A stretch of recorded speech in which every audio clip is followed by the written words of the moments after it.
জুবিনৰ আপুনি গাৰ্লফ্ৰেণ্ড আছিল বুলি কৈছে গাৰ্লফ্ৰেণ্ড বুলি কৈছে কিন্তু আমাৰ তেতিয়াৰ দিনত গাৰ্লফ্ৰেণ্ড নাছিল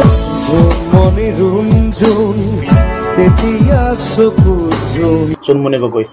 আপুনি এতিয়া ক'ত থাকে নলবাৰীত থাকো তামোলত পঢ়িছিলো ক্লাছত অকল দুজনী ছোৱালী আছিলে এজনৰ নাম জোনমণি এজনৰ ৰুণজোন মই দুজনকে লাইন মাৰিছিলো